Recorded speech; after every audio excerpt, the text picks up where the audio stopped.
Well, what a great afternoon for us.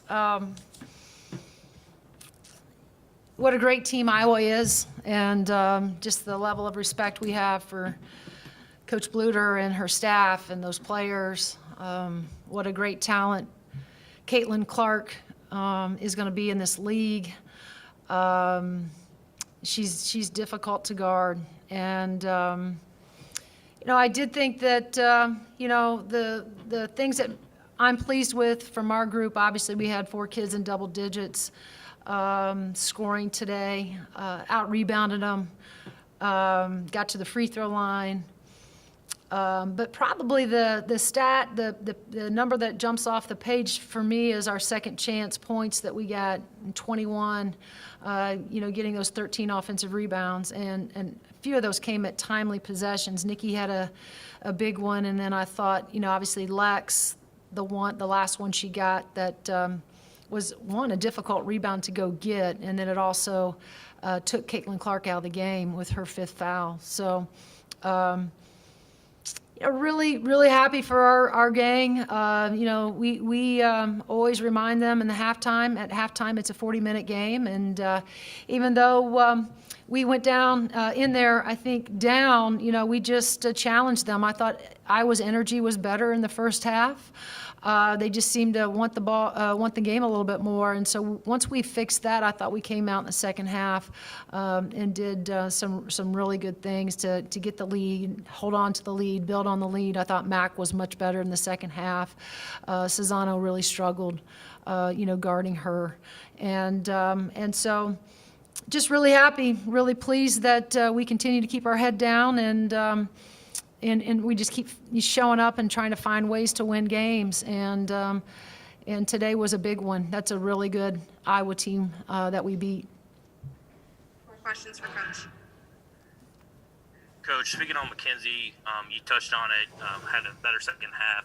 There was a moment in the second half where you told her to wake up, yelled at her to wake up out onto the court. What were you seeing from her game up to that point, and then what happened the rest of the way for her to have a second half performance? Yeah, I think it was sort of an isolated incident, and so that's just a phrase I was using to get her to understand that against a team like Iowa, you cannot relax. You can't take a possession off, but the ball's always moving. And I thought, it got we put them in a position where they didn't have anything easy in their offense, and then Cesano just beats her with sort of just a straight cut over the top to the low block, and that was upsetting to me because Mac 1 is too good of a player to allow that play to happen, but I do think it was a matter of maybe Mac trying to catch her breath and not thinking that Cesano was going to be part of the equation offensively, and she just made an easy block-to-block cut, and we weren't ready for it. Mac wasn't ready for it, and so that was my way of telling Mac, you can't relax. We got to wake up. We got to be light on our feet. We got to always be aware of the moving pieces that are inside of Iowa's offense. Coach, I know Caitlin Clark, she finished with 32, but there was that stretch late in the third quarter where Nicole kind of seemed to just get under her skin and slow her down a little bit, kind of turn the game there. I mean, just how crucial was she in that stretch to get you guys the win? It's crucial. Obviously we are disappointed that Nikki got into early foul trouble in the first half, and we had to try to protect her as much as we could, get her to the half, and we were able to do that. But I just think that again, she's proven once again that, and she did it when we went to Iowa earlier, that she's a little bit lower to the ground. She can stay underneath Caitlin. She is just pesky enough, and she's a difficult guard, perimeter player to guard. I mean, she moves, she reads. She's 6 foot, and she obviously can shoot. Step back, going left, going right. But I did think that I thought Nikki did a great job, especially in the third. Maybe we got under her skin a little bit, but I don't know if that's the recipe for Caitlin Clark. I don't know that you want to get under her skin. I think she's too good of a player, and I think that just kind of motivates her. But I did think Nikki did a really great job, as we knew she would, once we got to the second half. Coach, you mentioned, at halftime, it's a 40-minute game. I think this is the second straight game where you guys have had the other team hit like a deep three at the buzzer to kind of send you in. We talked to Grace about just being a veteran team, not letting those things kind of bother them at all. I mean, is that one of the luxuries with this team? They're just kind of, no matter what happens in the game, they don't really get fazed by how many things, it seems like. Yeah, but I can tell you sometimes it drives their coach nuts and their staff nuts, because we always want them to be on 10, as we say around here, and play with a sense of urgency and understand that a kid like that, you got to be really careful. We knew, I think everybody, 50 people that were here today probably knew exactly where the ball was going to go. And so you certainly want to end your going into halftime with a stop, right? With a statement, with a stop. And that's certainly not the way we wanted to end that first half. But the one thing that G is correct on is, I don't know that this group gets really phased, just understanding that, they got the second half to right some of those wrongs that they made in the first. And that's what I appreciate about them. I really do. I love, how the amount of composure that they've continued to play with, is particularly in the second half, when the ball games have been tight going down the stretch. Hey, Coach, congratulations on Thanks, the great Skip. win. You've won 8 in a row now, I think, but these last two seem particularly dynamic. I don't know if it was because the caliber of the teams or the challenge of the zone defense, but what is it that you've learned about your team, particularly in these last 2 weeks here as the regular season is beginning to wind down? And what can you take into the postseason with that knowledge? Well, I think it's just what I just spoke of was their composure and their toughness that they continue to play with. Not getting phased is not the right term because they are very much aware of what's happening inside the game. This is a team that is veteran. We are experienced. But the thing that I've been, at Ohio State and then here again this afternoon, we come out of half and, as it was just mentioned, we go into halftime giving up.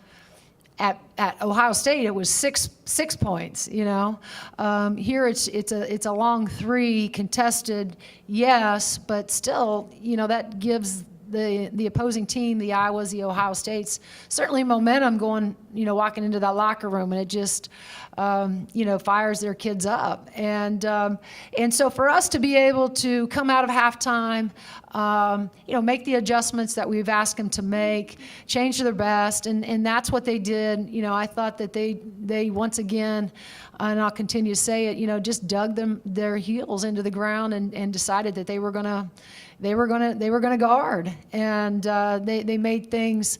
And trust me, that is a really good offensive team. I don't know that I could honestly sit here and say we were great tonight defensively. I mean, we gave up 80 points, but I do think that we get the timely stops when we need them, and we make the stance when we need to make that stance. Like we got to. This is a big stop. And but on the other side of that offensively, I think it's just the composure they've played with. They really haven't pressed a whole lot as we continue to go down the stretch here. It could be because we have 2 point guards on the team that handle the ball, and then Grace Berger is just exceptional with not just handling the ball but decision making. And so I that's what I love about them. I love that they're sort of like me and my staff, we just try to stay as even as we can. Not that every now and again we don't get emotional, we don't get fired up, but we just keep saying to ourselves, it's a 40-minute game, it's a 40-minute game, it's a 40-minute game, and that's really what our message has been to them in the last 2 games, particularly out of halftime. Just in terms of adjustments specifically, it seemed like other than that, you had that one stretch there at the beginning of the second quarter with the zone. Things got a little stagnant, but you guys kind of rebounded real quick out of that, and it seems like you're, doing a better job of limiting those lulls, I guess, against the zone. Yeah, those stretches where we don't score. Yeah, I mean that's obviously as we finish up the season and go into the Big Ten and then go into the NCAA tournament. You want to be really good with your movement. You don't want to have droughts in your offense, and so I will say this: we're finding different ways to score the ball. I think we've given them a little bit more freedom in our motion. We continue to try to play fast. I mean, that's always going to be what we try to do. But again, I go back, and those 3 guards that we have out there are really high level guards, and they typically make good decisions, and they're great facilitators for one another and for Mac and for Lex.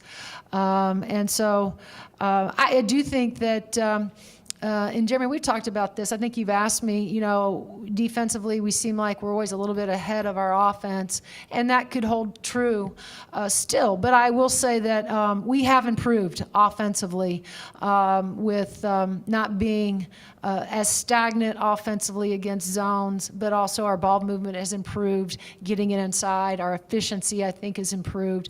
And that just goes back to, practice and our players doing what basically we're asking them to do.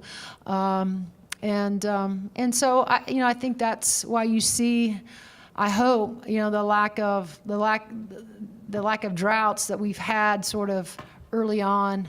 But I will say this last thing, I do think the non-conference, we missed all those a chunk of games. I think we forget to, even though it feels like we've played a ton, we still miss that non-conference, all those games that you would normally play, and trying to sort some of that stuff out so then you don't go into big play and Big Ten play and you're trying to figure some of those things out on the fly. But I will say this, we are improving offensively. Coach Skip mentioned it there, that the 8-game winning streak. I know in the WNIT run, you guys kind of did this late in the regular season as well, got some momentum. I mean, just from experience, how important is it at this point of the season to be playing like this? And, how do you keep that momentum going into postseason play? Well, you just, you don't, we don't change anything we've done up until this point. We're still, have always been a 1 game at a time program, and our next game is Purdue on Saturday, and that's where our sights are set. We'll return back here tomorrow and get back to practice, watch film, try to fix some things that we were not as good at today as we wanted to be, and then turn around and quickly and be ready to compete against Purdue for our final game, and then hopefully get a little bit of a catch our breath and then get ready for the Big Ten tournament. But I do like our kids' mindsets right now. I do think there's a level of confidence, and of course, as a coach, you want your kids to be confident and believe in one another. And we certainly, this whole group believe in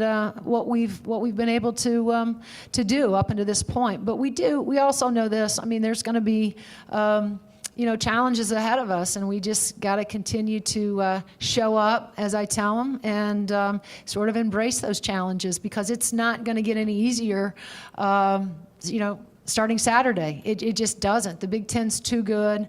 Once we get into the tournament, and then certainly the NCAA, that's a whole nother deal. And so we won't worry about that right now, but our next big opponent, our next season game is Purdue, and that's where we'll focus. Do you have anything else for Coach? Thank you, guys.